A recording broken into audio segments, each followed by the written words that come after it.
Hello and welcome to my channel, freedom-loving, law-abiding friends. And this video is going to be a continuation of my previous video on illegal immigration or migrant crisis right now taking place in our nation now. As you know, currently the top news or the number one topic is the illegal immigration. And what I wanted to talk about today is a little bit different dimension of this immigration.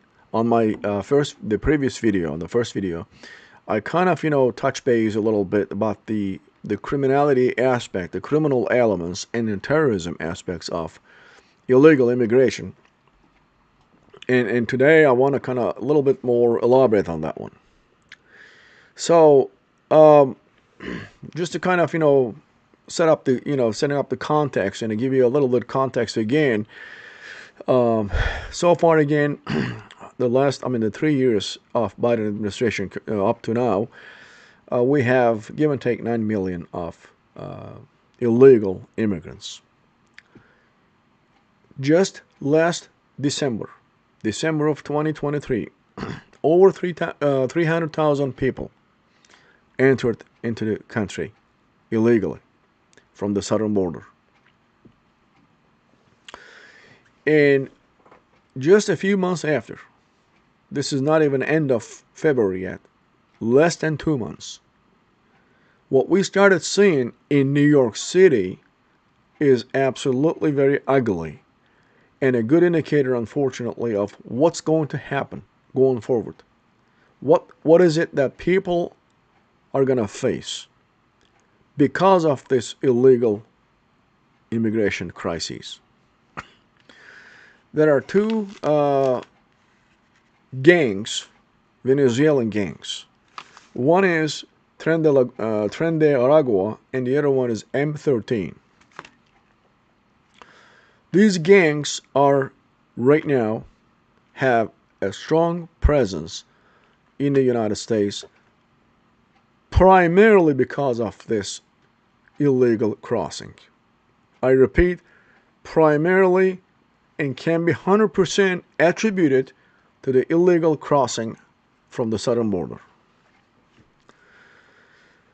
Now we're getting news from New York City, and mostly from, it's exclusively from the sanctuary cities by nature, because they were all in sanctuary cities, and New York City is the leading one, and we're hearing a lot of ugly stories. The criminal gangs, like the ones that I mentioned, they were able to capture some of those gang members and identify them as the members of Tren de Aragua, of a Venezuelan gang. The ugliness of this is this. It's not like, the guy who just, crossed the border last month, came to New York City and kind of organized in a way that they can actually effectively and efficiently do their criminal activities, such as those couple guys driving or riding a moped, stealing or snatching a lady's purse while she was maybe walking on the street, or maybe her phone she's talking to.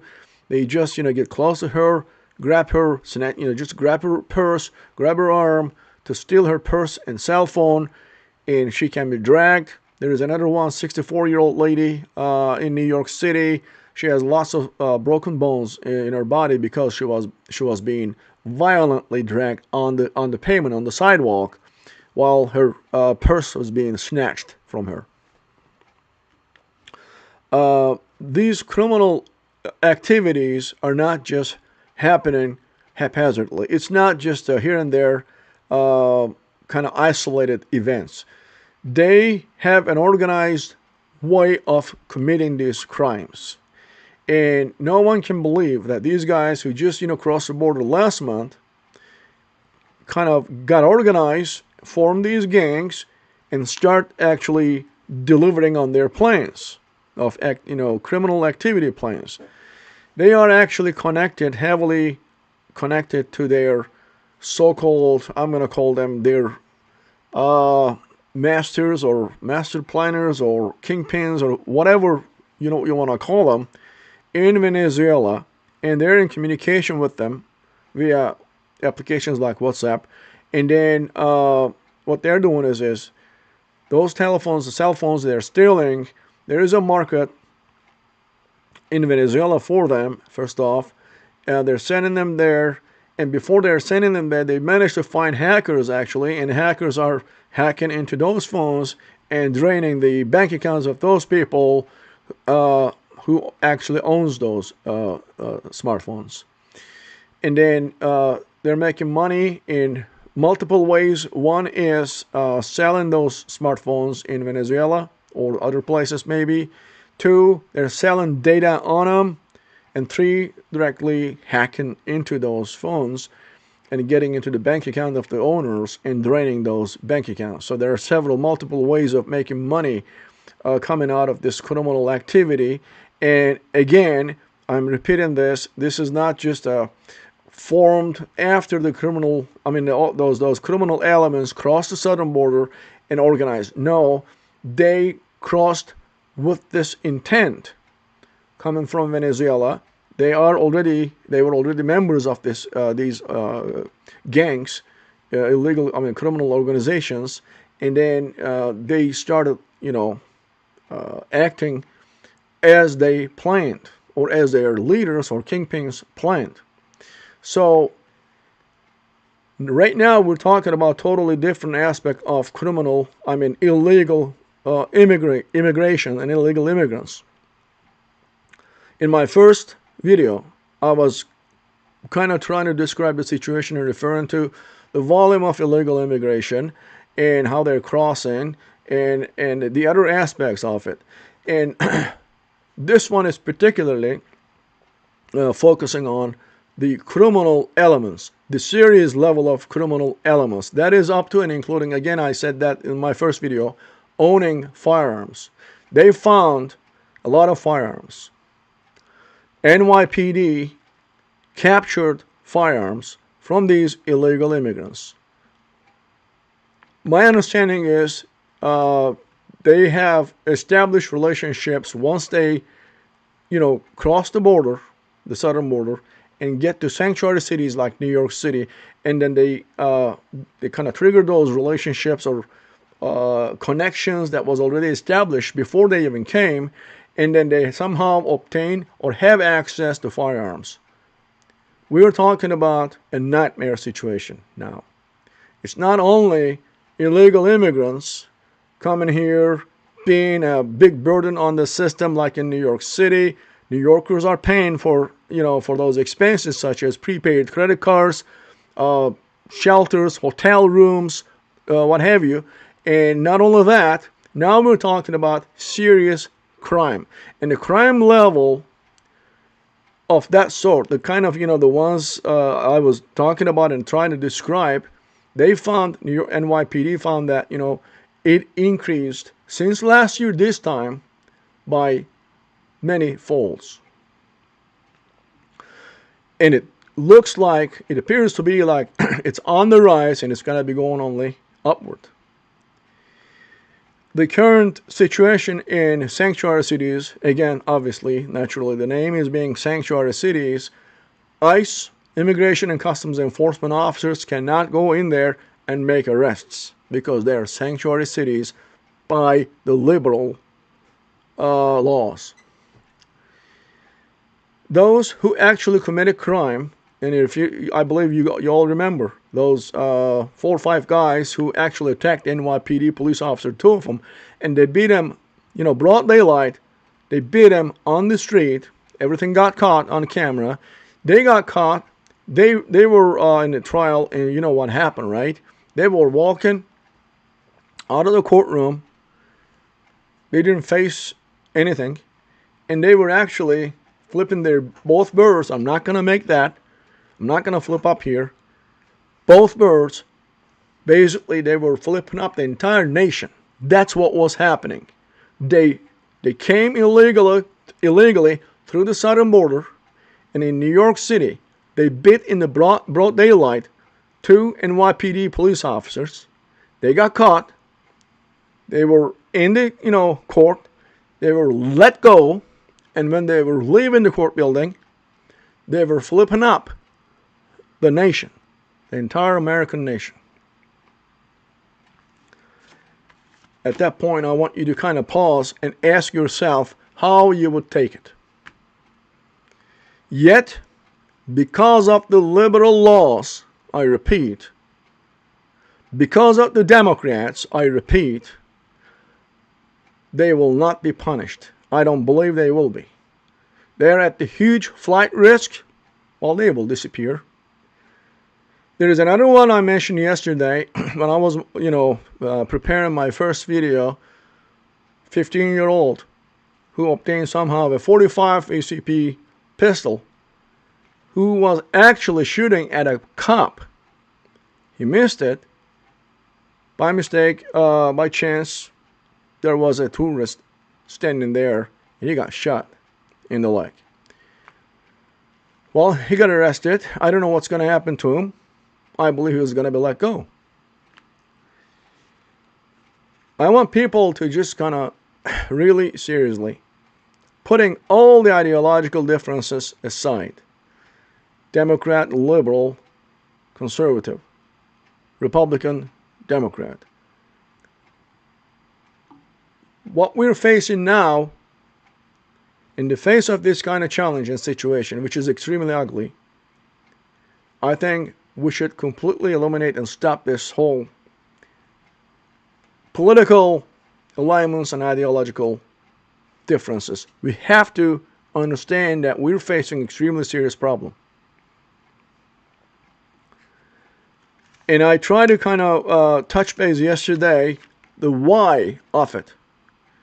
My question was, do you believe, because I don't, and that's what I want to share with you, do you believe that Biden administration, when they allowed 3 years ago, when they reverted, the executive orders put in place by Trump administration to basically check illegal immigration,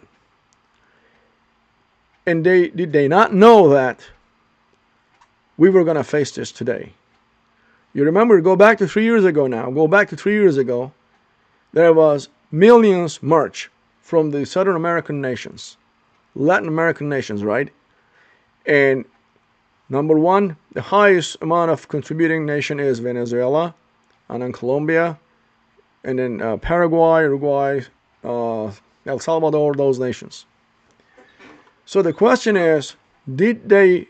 It is impossible to think that, oh, well, they were doing this out of, their bleeding liberal hearts, and they want to give all these millions of people some kind of a break by coming to America and sharing the American dream. Do you really think they believed in that? Do you really believe in that? Or was there something else? Something a lot more sinister that no one would like to admit or accept. And that is, again, I'm going to repeat, they knew what was going to happen. They knew it was going to be coming to this point. In fact, it's going to get uglier. It's going to get a lot uglier before it maybe start getting better. And if there is enough political will, we're facing elections. Donald Trump is hopefully the solution to this problem. But it will still get much uglier. In just 2 months after crossings we're witnessing these things. Imagine in 8 months what's going to happen, and even after, depending on the volume and intensity of the situation, how long is it going to take, and what kind of effort it's going to take to kind of control this. We're talking about 9 million illegal immigrants in this country. The criminality aspect of it is something that destroys every kind of argument. They are 100%. The criminality aspect of what's happening now, what we're seeing now, is 100% attributable to what happened in 3 years ago, started in the southern border. That was facilitated knowingly, on purpose, by Biden administration to create an organized chaos in this nation, to create a voting base for the Democratic establishment at the cost of American people at all, by all means, at all levels. And the final and ultimate goal is to serve the globalist elites and globalist evil. Represented by Davos, represented by WEF, World Economic Forum, representing of those who are evil reincarnate, such as George Soros, such as Klaus Schwab, the president, the head of the WEF, the heads of the European Union, the world globalist elite. Biden administration, with all the Democratic establishment, is solely and entirely in the service of the globalist elite. And yes, what we are witnessing is engineered. They knew that it was going to happen. They planned on that. They engineered this chaos, and they are delivering on this chaos now to their masters. They're happy to see what's going on in the United States. They're trying to create this social destabilization process. This is a social engineering at very large levels, at very high scale. Their goal is eventually, when the chaos gets to a level that would be considered extremely unmanageable or beyond any level of management, then they will come and they will say, we have a solution. Those Marxist Democrats sitting in the office today, that's what they're working on. That's what they're plotting. That's what they're planning. They knew this was going to happen. They facilitated that. They started reaping the benefits of their plans. They've been working on this how long? Today, Biden is in complete treason. He is in treason, and he must be immediately removed and impeached from his position.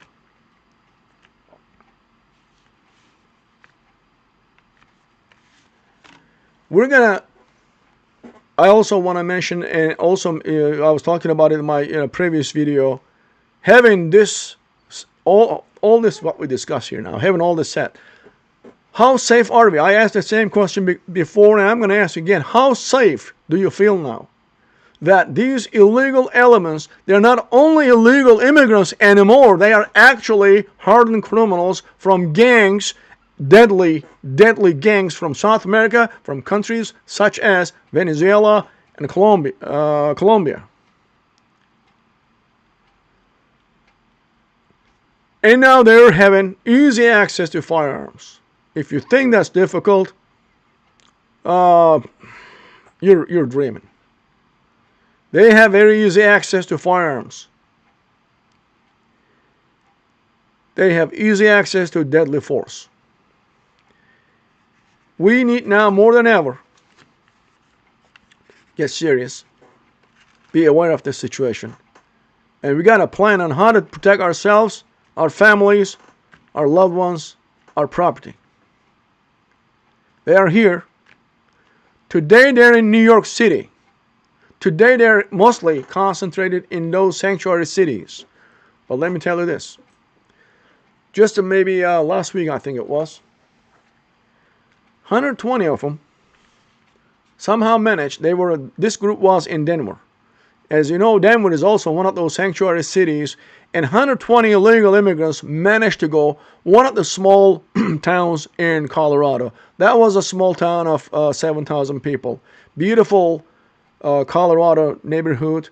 They don't even have a shelter because they never needed a shelter. Everybody owns a house. It's a kind of economically kind of upscale place.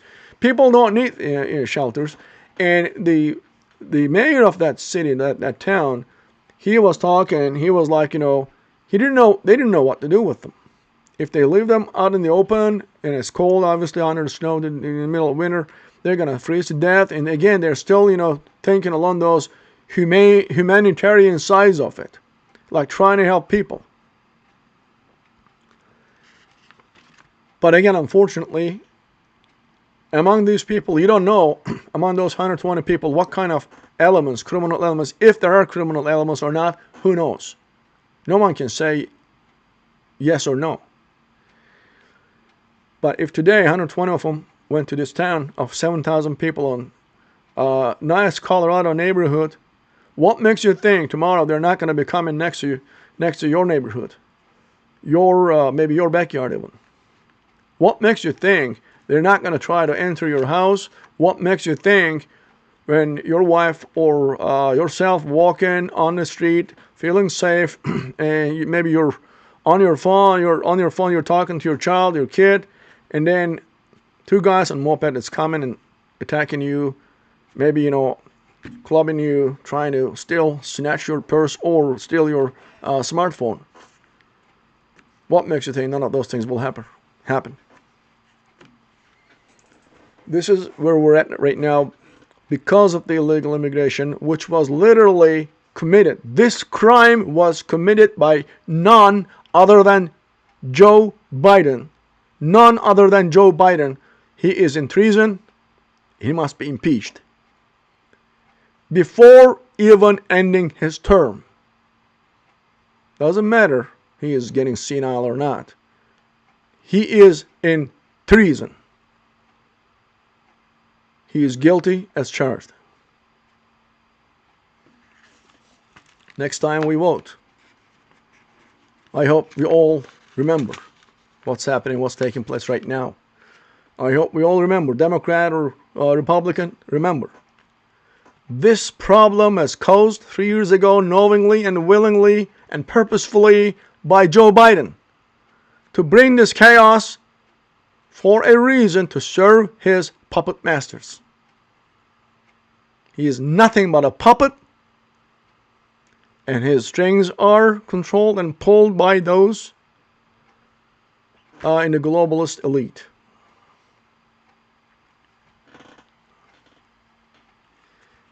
By the way, I never forget the fact that, when he was, going through the campaign in 2020, in one-on-one speeches, with Trump was talking about the Paris Accord, the climate change agreement, and he was adamantly against for the United States to sign it. That means to participate it, because it was going to bring in 10-year time, on the average, $1 trillion additional debt or additional expense to already swollen, national debt. 10 trillion additional dollars. Again, when Joe Biden came to power, he also did that, and he made the United States sign the Paris Accord, and on top of the national debt, another $1 trillion a year this nation is responsible with, which was also part of the globalist agenda. You remember I mentioned on those of you, if you watched my first video, I was referring to Agenda 2030, Great Reset, New World Order. What they're trying to do is, like I said, one, they're going to bring chaos beyond any acceptable level. I mean, horrible chaos. Two, they're going to come with a solution. Three, eventually their plan is to make sure that we own nothing. People are not going to own anything. That means no house, no any fields, car, property, nothing. And then removing the cash. Totally and entirely cashless society. Do you understand why now? And I know you do. I'm sorry to say that like that, but maybe I'm just talking to myself here. We understand why Biden administration is so adamantly against Second Amendment, United States Constitution, the right to bear arms by American citizens is a right that is guaranteed by the American Constitution and Second Amendment, and he hates it, and he is adamantly against it. That's the reason why. Being in the service of the globalist elite. Because they don't want people to be able to help themselves.